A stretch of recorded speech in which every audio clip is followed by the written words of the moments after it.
es un problema no solamente a nivel nacional, sino a nivel mundial. La parasitosis en el mundo siempre han sido un problema de salud pública, dando una enorme carga para la salud y la economía, dado que ello no se puede tratar a un paciente si no se trata a todos los integrantes de la familia. No solamente depende de como una infección, ¿no? Como una infección a que se trata a un paciente y se ve las causas, ¿no? Este afecta a toda la familia, siendo sintomáticos o asintomáticos. Hablábamos nosotros que era una enorme carga por esto de la salud y economía. ¿Qué es lo que hace que la parasitosis incremente, ¿no? En primer lugar, el hacinamiento. El hacinamiento, estamos en la capital, por ejemplo, tenemos sitios donde la población está en las partes periféricas, a veces en las partes en colina de cerros, y por ahí no llega el agua, ¿no? El agua y, por supuesto, el sistema de desagüe es escaso, ¿no? Y la forma de eliminar excretas es ya sea al aire libre o por medio de silos, ¿no? Entonces, estas deficiencias sanitarias, aunado al hacinamiento, hace que se persevere esta enfermedad, ¿no? De otro modo, nuestras conductas, ¿no? Faltas higiénico-dietéticas. ¿Qué significa eso, no? Que nosotros no tenemos la población en general, al no tener agua para lavarse las manos, ¿no? Que es un aspecto fundamental en en la prevención de esta enfermedad, ¿no? El lavarse las manos con agua y jabón. Ustedes se imaginan en aquellos lugares donde el agua se compra y no existe el agua ni para tomar los alimentos, ¿no? Y si nosotros exigimos a uno de nuestros pacientes que tiene que lavarse las manos antes de ir al baño, posterior a ir al baño, ¿no? Y usar toallas, papeles descartables, ¿no? En vez de toallas que todos lo están usando, ¿no? O sea, es una toalla que está en el baño y usan todos la misma toalla. Unos nos haremos mejor higiene, otros menos higiene, sin embargo, ahí teóricamente, si que tuvieras aguas, esta falta de conducta de salubridad hace que nosotros tengamos la parasitosis en el momento. Hago este tipo de observaciones. ¿Por qué razón? Porque en el tratamiento de la parasitosis no es difícil, no es, y para comprenderlo también es fácilmente entendible, ¿no? Pero sin embargo, hace perseverar esta enfermedad la falta de estos considerandos. En los alimentos, hábitos dietéticos. ¿Qué es lo que pasa? Que los alimentos, generalmente los de tallo corto, frutas y verduras, en la mayor parte del Perú no hay un sistema de agua o alcantarillado para regar las plantas. Y estas plantas se están regando con agua de los ríos. Y estos ríos y al río desembocan todas las aguas del producto de los desagües, ¿no? Y con eso regamos las plantas. Eso futuramente, estas plantas crecen al ras de la tierra. Entonces, la mayor parte de huevos, parásitos, larvas, vienen dentro de las plantas, especialmente de tallo corto. Lechugas, fresas, ¿no?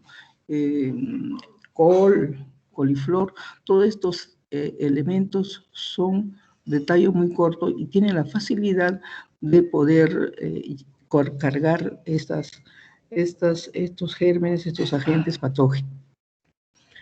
Si nosotros vamos a un restaurante, entonces, ¿cuál sería la conclusión de ello, no?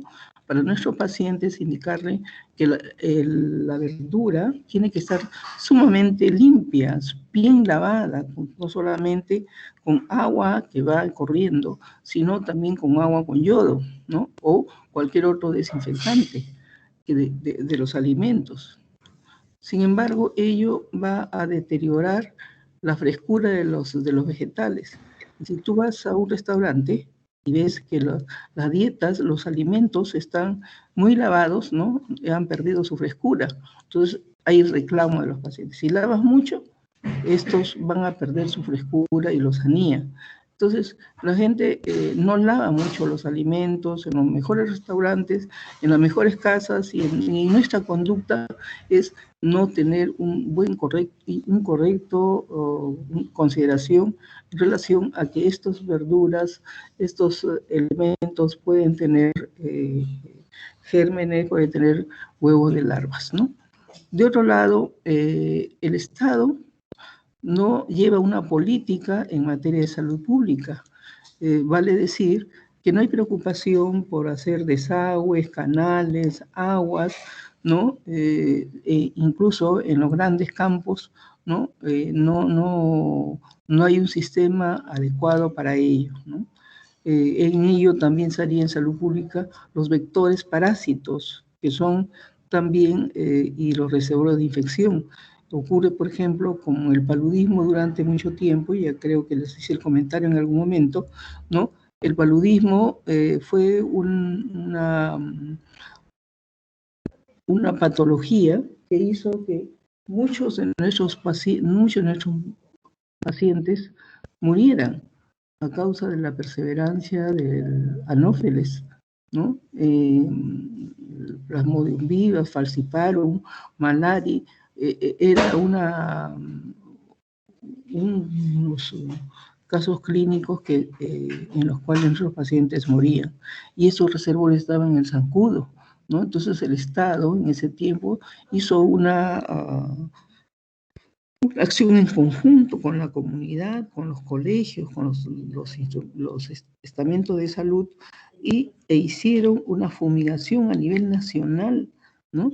Se logró de alguna forma y por muchos años controlar el paludismo. Sin embargo, eliminando los reservorios de infección, sin embargo, han aparecido otros elementos vivos, ¿no? En los cuales estos vectores u otros vectores que aparecen hacen mortalidad y hacen complicación de salubridad, ¿no? De otra forma, la familia, ¿no? La gente no colabora, hay una resistencia al control de los vectores, ¿no? Y otro asunto también muy importante es de dónde viene un parasitado. Un parasitado viene de las zonas cálidas templadas. La selva, por ejemplo, en nuestro medio, terrenos calientes, ¿no? Ellos tienen ese área húmedo caliente, ¿no? Por las lluvias y la alta temperatura, tienen la posibilidad de que los huevos excretados mediante las deposiciones y en la superficie, ¿no? Eclosiones y hagan su ciclo vital, ¿no? Y haya elementos larvarios o huevos que pueden ser ingeridos por la población. Entonces, ello no es posible, ¿no? Controlar, ¿no? Tendríamos que ir a la selva, a la sierra que es caliente, a la sierra que tiene área de selva, por ejemplo, teniendo medidas de canalizar las vías, ¿no? Eso no se está dando. Esas personas vienen a Lima, vienen a las capitales, trayendo las infecciones, ¿no? No solamente en sus alimentos, sino en sus hábitos higiénico-dietéticos, ¿no? La falta de limpieza de las uñas. En las uñas es donde se produce la mayor cantidad de la forma de portar los huevos de los parásitos, ¿no? Y si una persona tiene uñas largas, ¿no? Tiene huevos en esos parásitos, en las uñas, y no solamente en las uñas, sino que estos elementos microscópicos pueden estar en las uñas que están en los esmaltes, en el borde entre el esmalte y la superficie unguial, ¿no? Pueden depositarse elementos parasitarios, no solamente parasitarios, sino bacterianos, ¿no? Entonces, una persona que venga de una zona parasitada, venga a la capital, esté en contacto con alguno de los alimentos que nosotros ingerimos, nos va a contaminar.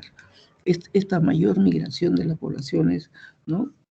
que no guarda las medidas higiénico-dietéticas, ¿no?, hace que persevere la infección. De igual forma, los viajes internacionales, no solamente los nacionales, sino los internacionales. Felizmente ya hay una política a nivel de gobiernos para tener vacunas y el desarrollo de las vacunas tampoco ahí está, se ha avanzado mucho, ¿no? La ausencia de vacunas para cualquier parásito, ¿no?, hace que la prevención no sea lo adecuado, ¿no? En consecuencia, se siga basando nuestra patología en medidas ecológicas, la que le estoy comentando, ¿no?, el control de los vectores, ¿no?, y el tratamiento antibiótico, quizá el antiparasitario, quizás sea el que se está dejando para atrás, y es en pequeña medida, ¿no? O sea, el fármaco, el tratamiento con fármacos antiparasitarios en la actualidad es muy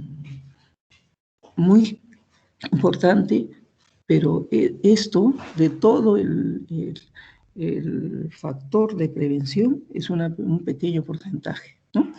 Que para el mecanismo de acción de esos antiparasitarios hay que tener conocimiento de la fisiología del parásito, ¿no?, para que haya un diseño quizás más racional para el diseño de nuevos compuestos que sean más eficaces.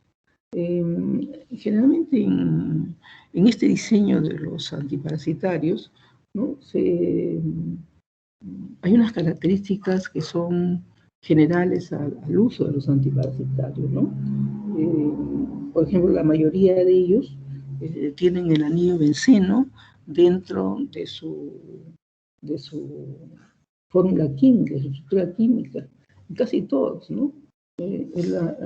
Casi la mitad de todos los fármacos antiparasitarios, de los cuales nos vamos a referir en adelante, tienen un anillo de benceno, ¿no? Hay otros que tienen anillos nitrogenados, ¿no? Hay un fármaco, el imidazol, ¿no?, las piperacinas, ¿no?, los derivados de la primidina u otros, ¿no?, que tienen una presencia en la estructura química. También es importante, dentro de las características generales de estos antiparasitarios, habíamos referido de anterior, ¿no?, que está formado por elementos que son pocos, ¿no? O sea, así como hay dos anillos de benceno y anillos nitrogenados, en la mayor parte de ellos, ¿no?, ellos están formados por muy pocos elementos, ¿no? Está formado por carbono, hidrógeno, oxígeno y nitrógeno, ¿no? Ahí lo pongo nada más que las iniciales, CHON. El azufre también está presente como una parte de la estructura del anillo, ¿no? En algunos elementos tenemos el cloro, el yodo, el fósforo y el flúor, ¿no?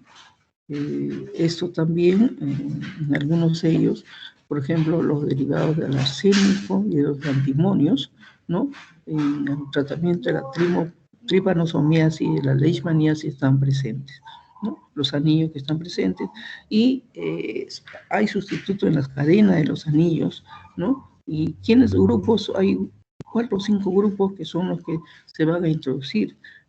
Podría ser el grupo metilo, el metoxi, el grupo hidroxilfenil, ¿no?, y otros grupos, ¿no?, que son muy comunes, por ejemplo, el nitrógeno, ¿no? El nitrógeno es bastante presente. Un fármaco del cual nos vamos a expresar bastante va a ser en relación al metronidazol, ¿no? También nosotros tenemos dentro de los parásitos, ¿no? Ya, entonces estamos viendo hasta ahora, para los que nos estamos integrando, están viendo la parasitosis como tema de salud pública, la forma de contagio, ¿no? Quizás aquí faltó obviar que antiguamente se decía que en terrenos húmedos y calientes podría haber larvas o huevos o formas adultas sobre la tierra, por ejemplo, en los agricultores, ¿no? Y que necesitaba que una piel algo macerada. Generalmente cuando vamos al campo, la piel está húmeda, ¿no? Los interdígitos sobre todo, y por ahí pasaban las larvas, siempre y cuando hubiera algún tipo de lesión, algún tipo de pasaje. Sin embargo, estudios ulteriores han determinado que la piel no tiene que estar con erosión. Basta el tamaño, el diámetro de una larva microscópica, puede pasar el área linfática de nuestro organismo y por ahí poder penetrar hacia el interior nuestro, ¿no? En la siguiente parte hemos hablado que entre las características generales de los antiparasitarios, ¿no? Hay muchos considerandos que se han hecho en la primera diapositiva, ¿no? Las medidas ecológicas, el saneamiento ambiental, el control vectorial, ¿no? Según sea el ciclo biológico, ya esté en huevo, esté en el aire, esté en la tierra, esté en el agua, ¿no? Donde se encuentre el agente parasitario, ¿no? Todo eso se hace, ¿no? Entonces, no hay un desarrollo de vacunas, ¿no? Y o no está muy desarrollado el uso de vacunas antiparasitarias, ¿no? Y de todo este conjunto, el tratamiento farmacológico tiene un porcentaje mucho menor. Si tú no guardas las condiciones higiénico-dietéticas y de salubridad a un integrante de la familia, este integrante de la familia va a contaminar a todos los integrantes de la misma, ¿no? Por eso, cuando alguien es sintomático de una parasitosis, ¿no?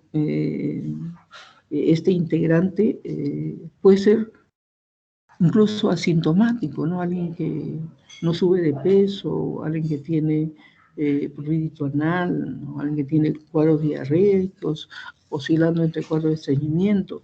Es más, hay un estudio que se hizo en el hospital Loaiza, por ejemplo, ¿no? De todas las parasitosis que llegaban, uno tiene la idea que la parasitosis está asociada a diarreas frecuentes. Sin embargo, en un estudio muy grande se determinó que el estreñimiento era también un porcentaje muy alto para estos pacientes con parasitosis, ¿no? Que generalmente están en el tubo gastrointestinal. Entonces, los estudios para determinar el modo de... después hemos visto, para los que nos estamos integrando, que los antiparasitarios están formados por muy pocos elementos de su estructura química. ¿Qué es el fármaco? El fármaco, ¿de qué está formado? Carbono, hidrógeno, oxígeno, nitrógeno, azufre. Que los otros elementos que aparecen dentro de estos fármacos son el cloro, yodo, fósforo y flúor, ¿no? Y los elementos inorgánicos son raros, pero, por ejemplo, arsénico y los antimoniales se están utilizando para la trypanosomiasis y leishmaniasis, ¿no? Y que todos tienen dos anillos, básicamente, ¿no? Anillo de benceno y anillos nitrogenados. Y dentro de su cadena para estos anillos, de sustitución, aparecen grupos metólicos, grupos metilo, metoxi, hidroximetil y amino, ¿no?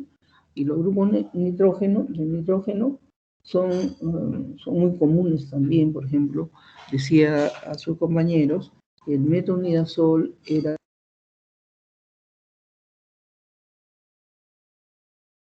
más ampliamente.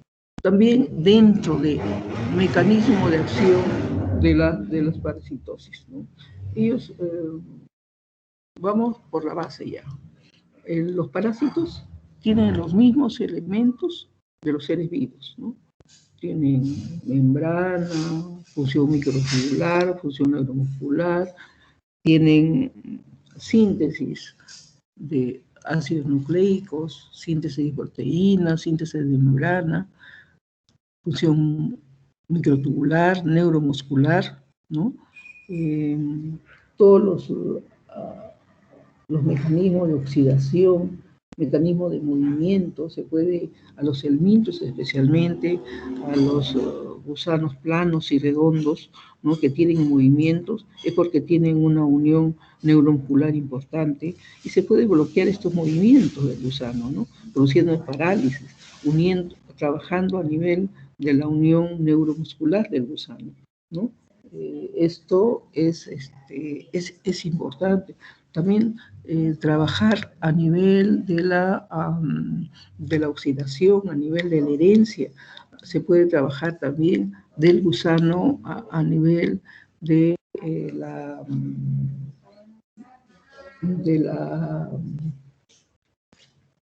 síntesis de proteínas, ¿no? Se puede trabajar también a nivel de los microtúbulos, ¿no? Por ejemplo, los carbamatos, el benzimidazólicos, el albendazol, mebendazol. Esos términos lo van a ver adelante con bastante frecuencia, ¿no? Se fijan a los microtúbulos del parásito y bloquean de este modo el ensamble de las tubulinas, ¿no?, que van a formar las proteínas de los microtubulares. ¿Y esto para qué? Para que haya un normal funcionamiento celular. También habíamos comentado de alguna forma, yo creo que en un grupo chico, ¿no?, que la incorporación de glucosa, ¿no? En los seres vivos hay dos elementos que no pueden faltar, la glucosa y el oxígeno, ¿no? Entonces, a estos elementos, a estos parásitos, se bloquea la incorporación de la glucosa y esto puede ser posible. También se puede trabajar en el borcerol de la membrana. ¿Sí? ¿Sí? ¿Se escucha bien?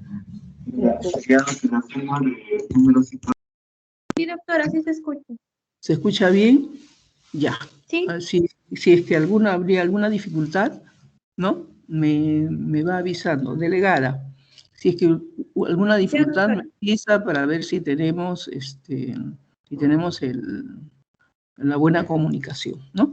Hasta ahora estamos yendo en áreas de metabolismo como dianas de acción, ¿no? Entonces, ¿dónde estamos trabajando, no? En los parásitos. Estamos trabajando en la síntesis de sus ácidos nucleicos, ¿no? Estaba comentando, en su síntesis de proteínas, en su membrana, en su función microtubular, en su función neuromuscular, produciendo parálisis, trabajando a nivel de la acetilcolina, ¿no?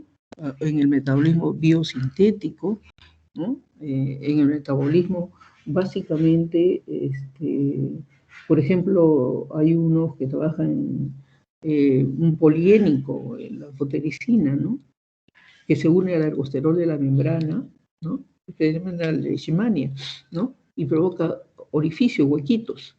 Y estos huequitos aumentan la permeabilidad y permiten el pasaje de elementos importantes para este ser vivo, que es el helminto, ¿no?, el potasio, ¿no?, igual que nosotros, ¿no? O sea, si nosotros tenemos alteraciones en el potasio, tenemos hipercalemia o hipocalemia, cualquiera de los dos elementos, nosotros grandes como ser vivo, ¿no?, la presencia del potasio es muy importante, ¿no?,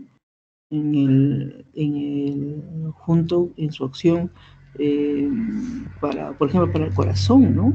Nosotros tenemos una hipercalemia, podemos tener un paro cardíaco en sístole muy importante, y una hipocalemia, por ejemplo, en nosotros, los grandes, ¿no? Podemos tener un paro cardíaco en diástole. De igual forma, en los helmintos, ¿no? Por ejemplo, la anfotericina, ¿no?, se fija el ergosterol de la membrana, ¿no?, de la leishmania, y provoca también orificios que permite el paso de iones importantes, ¿no? Produce, obviamente, la muerte celular. Habíamos también hablado del oxígeno, glucosa, ¿no?, que se ven alterada la incorporación de la glucosa, los mecanismos de acción a nivel de la acetilcolina. De cada uno de estas dianas de acción, vamos a decir algunas palabras, aun cuando, ¿no?, de cada uno de ellos vamos a reiterar a lo largo de la exposición, ¿no?, este mecanismo de acción, ¿no? Por ejemplo, los inhibidores de la síntesis de ácido nucleico, ¿no?, los fármacos que interfieren en la en la síntesis nucleico, se incorporan en la secuencia de pares de base, ¿no? Alteran su funcionamiento, inhiben la polimerasa, ¿no? Y o activan el grupo nitro de nitrógeno, ¿no? Entonces, esto es fármacos como la cloroquina, antipalúdico, amodiaquina también, la mefloquina, ¿no? La quinina. Esto es para básicamente los antipalúdicos, ¿no? Luego, en la síntesis, pasamos adelante el otro, en los inhibidores de síntesis de proteínas, ¿no? Hay algunos, como las tetraciclinas, ya ustedes creo que ya han llevado la parte de antibiótico, ¿no? Se pueden, estos antibióticos como las tetras, ¿no? Van a actuar de forma muy parecida a su mecanismo de acción de la bacteria, ¿no? Bloquean la síntesis de proteína, ¿no? Uniéndose a la unidad 30S del ribosoma, ¿no? Entonces, con esto se inhibe el paso del ARN de transferencia al complejo ribosomal ARN mensajero, ¿no? Impidiendo la secuencia la secuencia genética, de tal forma que ya no habría a futuro, ¿no? Una forma de proyección del ser vivo, ¿no? O sea, la forma de duplicación, la forma de replicación del minto, ¿no? Habíamos hablado, en el siguiente, por favor, a los inhibidores de la síntesis de membrana, ya nos habíamos referido al anfotericin B, ¿no? Que es un poliénico que se fija al colesterol de la membrana, ¿no? Es lo que habíamos hablado del potasio, ¿recuerdan? Que daba así un aumento de permeabilidad, provocaba algunos orificios que permitían el paso de iones, sobre todo de potasio, ¿no? Que llevaban a la muerte celular, también afectaban el procedimiento oxidativo, ¿no? Hay otros fármacos, también los benzoimidazoles, que ya estoy repitiendo varias veces, el albendazol, mebendazol, tricamedazol, mintezol, ¿no? Estas moléculas se fijan a los microtúbulos del parásito, ¿no? Bloqueando el ensamblaje de las tubulinas, ¿no? Que son los responsables, ¿no? Para las proteínas microtubulares, responsables del funcionamiento celular, ¿no? Entre otros mecanismos también, sospechan, ¿no? O es la teoría, que se ve alterada la incorporación de la glucosa al medio, y hemos hablado de la importancia de la glucosa y la oxidación, y los elementos que van a actuar no solamente a este nivel, sino a nivel de la unión neuromuscular. Otros van a inhibir el metabolismo energético, ¿no? Otros van a actuar sobre la glucólisis, ¿no? Y lo van a bloquear también a nivel más citoplasmático, ¿no? Van a alterar la incorporación de glucosa y la secreción de acetilcolinesterasa dentro de sus mecanismos de acción. Como nosotros estamos viendo, el efecto de los antiparasitarios de cada uno de ellos, mecanismos de acción, algunos comprobados y otros asignados, son muy importantes para darnos a nosotros un perfecto mensaje de que el tratamiento puede ser efectivo. En algunos de estos tratamientos puede bastar una sola dosis, ¿no? Una sola dosis para eliminar la carga parasitaria que pudieran tener los helmintos, ¿no? La mayor parte de los helmintos se van a unir a las proteínas plasmáticas, a las albúminas, ¿no? Y como casi todos ellos, metabolismo hepático, presión renal, ¿no? Esto no es difícil, ¿no? Y el mecanismo de acción asignado. Miren qué importante este dato, ¿no? Hacen que el minto pueda tener un efecto curarizante o paralizante, ¿no? ¿No es qué pasa? Se ingieren los alimentos, ¿no? Se ingiere, perdón, las pastillas, ¿no? Los alimentos los traen en el tubo digestivo. Estos antihelmínticos interfieren el sistema de la acetilcolina, ¿no? Ustedes saben que este neurotransmisor, que es muy importante para los movimientos del gusano, ¿no? Para su extensión, para su contracción sobre todo, ¿no? ¿Qué hacen ellos? Estos inhibidores de la función neuromuscular bloquean el sistema neuromuscular en el minto, ¿no?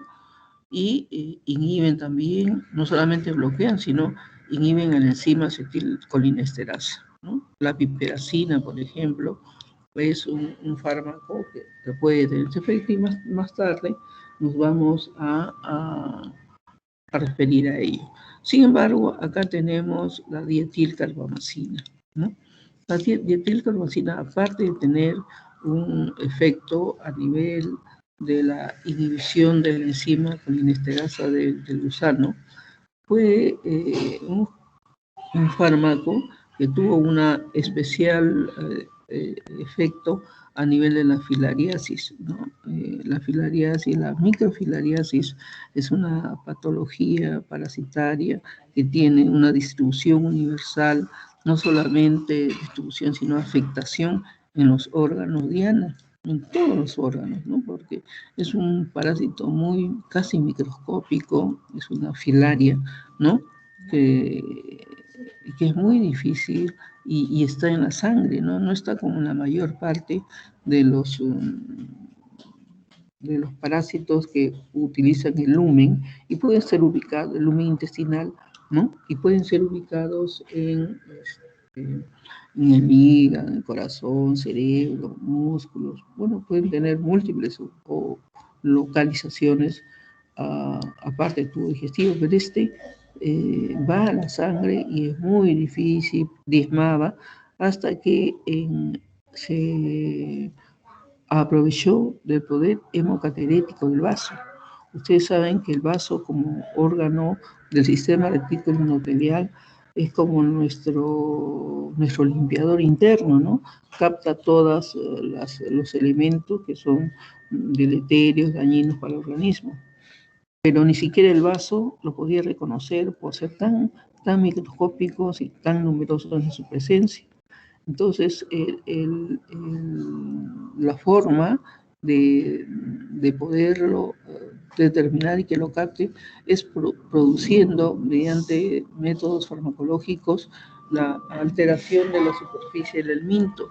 Y esta alteración hace que, en vez de ser microfilarias, externamente tengan un aspecto visible, quizás, o no tan microscópico, y entonces el vaso lo capta, ¿no? Entonces, en una forma indirecta, entonces el vaso capta a todos estas microfilares que están algo deformados y ya son visibles por el vaso, y de esta manera pueden tener un efecto no solamente van a actuar a nivel de la placa neural, a nivel de la herencia, del ARN, ADN, a nivel de la glicólisis, a nivel de la oxidación, como estamos viendo hasta ahora, a nivel de los neurotransmisores, sino también pueden trabajar bloqueando la glucólisis, el transporte de las mitocondrias, ¿no? También pueden inhibir la cadena respiratoria del minto, ¿no? Entonces, esto es bien. Dentro de los fármacos antiparasitarios, es importante referir a los hidrocarburos halogenados, no tanto como un fármaco recomendable, porque en las uncinarias, el Necator americano, el ancilostoma duodenal, que hubo una gran falta de control. Existen otros fármacos mucho mejores. Sin embargo, esto siempre lo coloco en las exposiciones para poder explicar una cosa, ¿no? Primigeniamente, en la posibilidad determinar el mecanismo de acción de los elementos, ¿no?, se utilizó los hidrocarburos halogenados. Estos hidrocarburos halogenados, ¿no?, tienen una acción muy semejante al cloroformo. El cloroformo durante mucho tiempo se utilizó como un anestésico, ¿no? Y provoca obviamente mareo, duerme, narcotiza, ¿no? Entonces, si nosotros utilizamos el tubo digestivo, ¿no?, podemos hacer que este hidrocarburo halogenado narcotice a los elementos, ¿no? Las uncinarias, dihidrolatum, ¿no? Todos ellos se anestesiaban, entre comillas, por decir una forma, ¿no?, y eran así dormidos, narcotizados, ¿no?, con una depresión neuromuscular, y son eliminados por los movimientos intestinales. Obviamente son liposolubles, ¿no? No usar ni en grasa ni en alcohol. Pero esta lámina, ¿para qué me sirve a mí? En primer lugar, bueno, este fue un esfuerzo inicial de uso de este fármaco. Hay otros mucho mejores. Sin embargo, esto me permite determinar que todo fármaco administrado por el tubo digestivo también es susceptible de ser absorbido por el ser humano, ¿no? O sea, nuestra vellosidad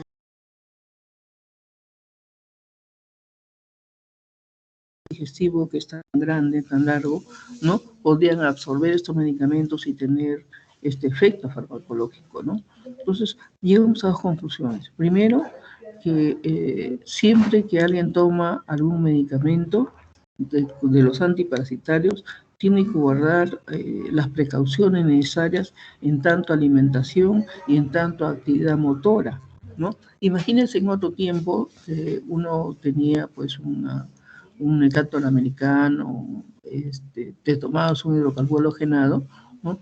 Este fármaco que narcotiza el alimento también se puede absorber y te puede hacer dormir, o sea, puede hacer dormir a la persona que está recibiendo la medicación, ¿no? También en la parte no en grasa y el alcohol, se supone que cuando tú administras un antiparasitario, debe haberse eliminado quizás físicamente los parásitos grandes, ¿no?, que son visibles, los helmintos, los platelmintos, ¿no?, los nemátodos.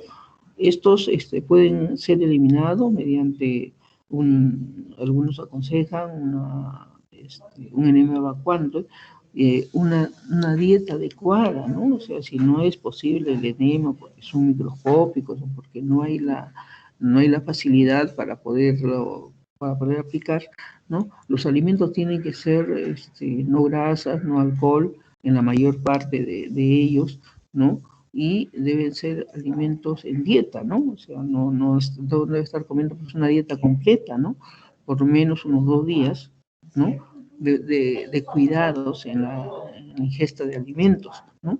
¿Por qué? Porque muchos de estos fármacos se pueden absorber y tener los efectos que tienen en el alimento, tenerlos en el ser humano.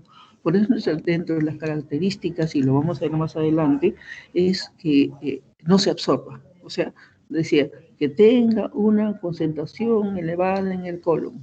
Excelente. Entonces, si tiene una concentración elevada en el colon, ¿no?, se permitirá que mayor...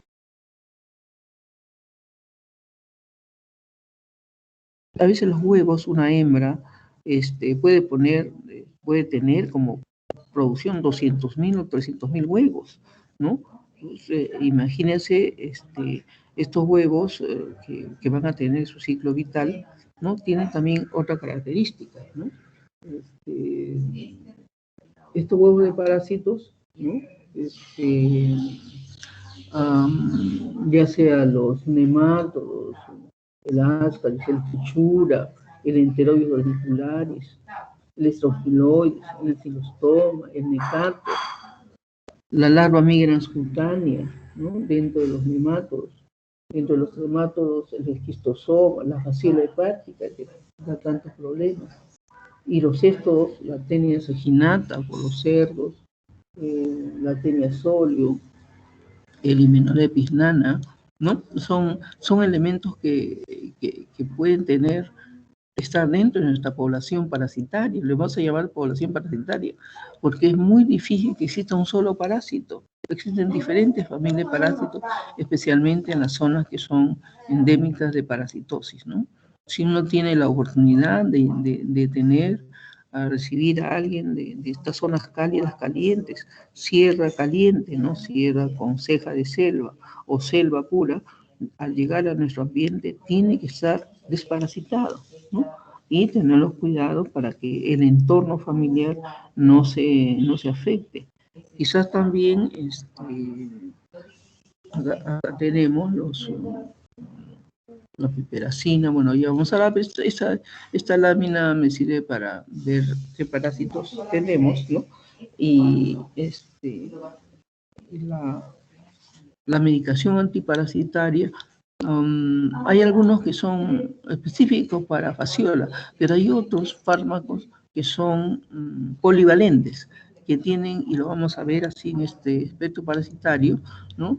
Tiene la facilidad de tener mucho, de ser polivalentes, así como hay antibióticos de amplio espectro, hay antiparasitarios de amplio espectro, ¿no? De un efecto mayor, con un mecanismo de acción también muy, muy importante, lo cual nos vamos a ocupar. Dentro de ellos tenemos la piperacina, ¿no? La piperacina, el fosfato citrato de piperacina, ¿no? Ellos van a actuar, ya hemos dicho ya al principio, ¿no? Y vamos a volver, hemos visto sus mecanismos de acción, ¿no?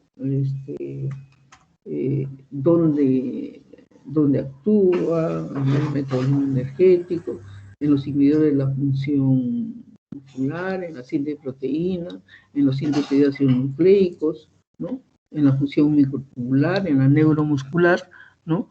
Y ahora ya vamos esto es el macro, ¿no? O sea, el mecanismo de acción asignado, los elementos, quienes componen el chon, carbono, hidrógeno, oxígeno, nitrógeno, el cloro, yodo, fósforos, ¿no?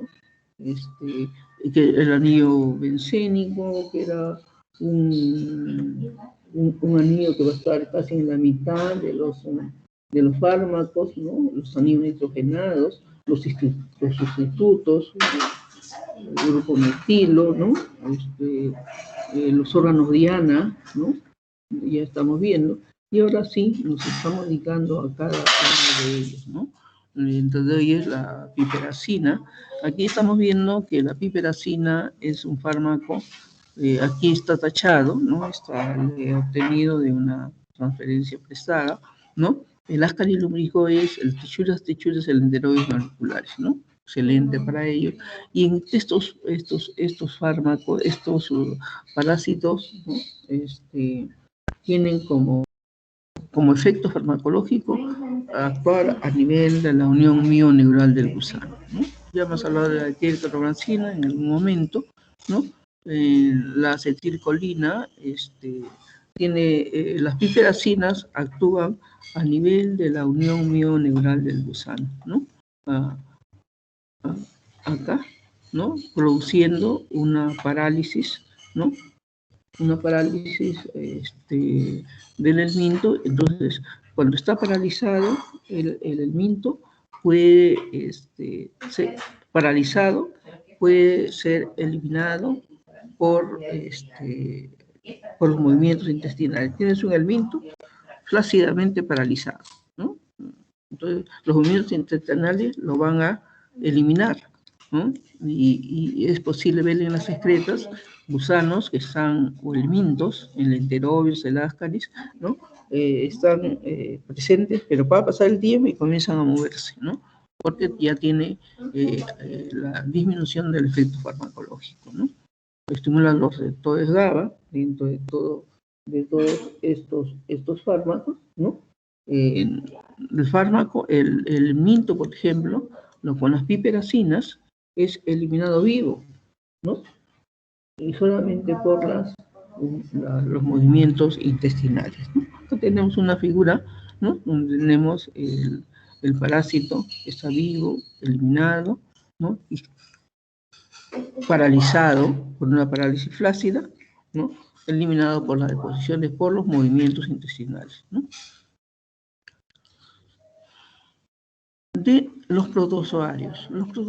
Hay protozoarios como la Yardia, que es famoso con nosotros, que tenemos el Balantium coli, ¿no? Dentro de los parásitos que son bastante frecuentes para nosotros, ¿no? Estos protozoarios, estos de acá, son los causantes de parasitosis intestinales. Y dentro de ellos, el fármaco, que es excelente para tratar estos protozoarios, ¿no? Tenemos a los nitroimidazoles. Los nitroimidazoles son aceptores preferenciales de los electrones, ¿no? Estos radicales libres se unen al ADN, ¿no? O sea, ya a la síntesis proteica del alimento, ¿no? Inhiben la síntesis del ADN y en consecuencia va a producir la muerte del parásito, ¿no? Sería su mecanismo de acción.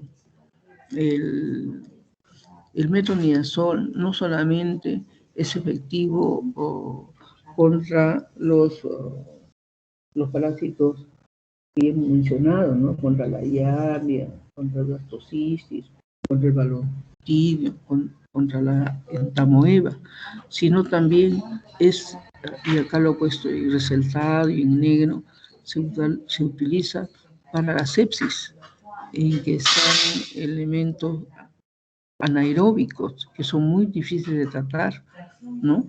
Entonces, ustedes van a ver un paciente en que están sospechando que tenga dentro de su población bacteriana, ¿no? Anaeróbicos. El metronidazol es un fármaco, es un 5-nitroimidazol que tiene un efecto farmacológico bien, ¿no? Acá les decía de anterior, lo importante es que no se absorba por vía oral, ¿no?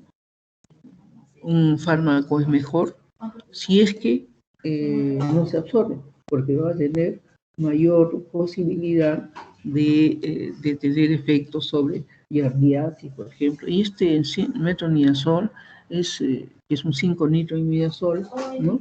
Es excelente también, aparte de las bacterias anaeróbicas, para la amebiasis intestinal y extraintestinal.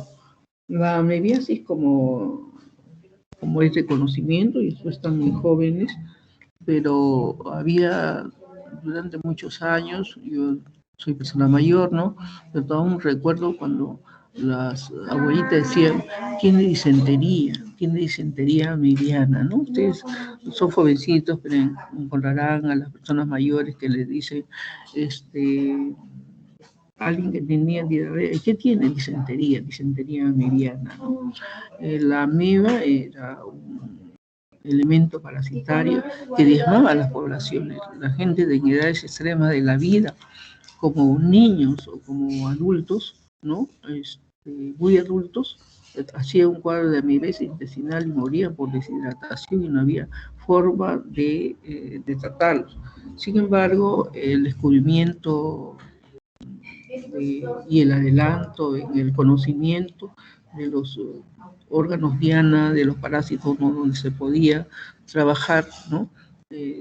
Dio que la amebiasis intestinal fuera de alguna forma mejorada, ¿no? Actualmente los casos de amebiasis son pocos y son controlados. Y no solamente eso, sino que había muchos amebomas en ese tiempo. Ahora ya lo veo poco. De cuando en vez hay formas parasitarias a nivel del hígado, ¿no? Abscesos amebianos, ¿no? Se comportan como tumoración, crecen en el hígado como si fuera en formas únicas o en formas múltiples, ¿no? Y muchos de ellos son tratados con metronidazol, ¿no? Y otros coadyuvantes, incluso se les aspira, ¿no? Por métodos de punción percutánea por vía endoscópica, se aspira, ¿no? Y se da el tratamiento antiparasitario con éxitos tremendos, ¿no? Entonces, este fármaco, nitroimidazol, ¿no? Es efectivo para a las enfermedades intestinales, extraintestinales. La diarlisis es una patología bastante frecuente en nuestro medio, ¿no? La diarrea lamblia, ¿no? Ustedes ya por parasitología lo han visto, es hermosa, pero de forma, ¿no? Pero y la recuerdan por parasitología, sin embargo tiene efectos muy deleterios en la salud del paciente, ¿no? También hay que recordar, ¿no? Que los barbitúricos disminuyen su concentración.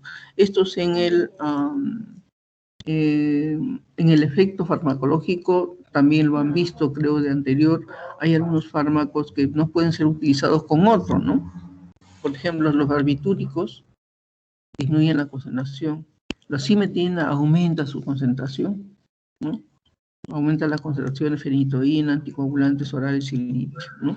Esto para tener en cuenta cuando nuestro paciente, por alguna razón, está recibiendo estos fármacos, ¿no? En todos los efectos se tolera bien, ¿no? Ese cefalea sabor metálico sería el dato principal para el uso del 5-centromiazol, ¿no? Y las orinas pueden oscurecerse. Esto es muy importante de conocer porque cuando el paciente toma, cree que le está haciendo daño, ¿no? Entonces usted le dice, mire, le voy a dar un medicamento. Cuando vemos los efectos secundarios, bueno, aparte de